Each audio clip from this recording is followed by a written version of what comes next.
আসসালামু আলাইকুম। ১৬ই ডিসেম্বর বিজয়ের মাস। বাংলাদেশের ইতিহাসে সবচেয়ে গৌরবময় একটি দিন।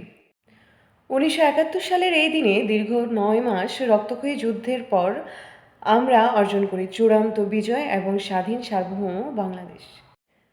তাই ১৬ই ডিসেম্বর বিজয় দিবসের শুভেচ্ছা শুধু একটি আনুষ্ঠানিক বার্তা নয়, এটি শহীদ মুক্তিযোদ্ধাদের প্রতি কৃতজ্ঞতা এবং প্রিয় মাতৃভূমির প্রতি ভালোবাসার বহিঃপ্রকাশ।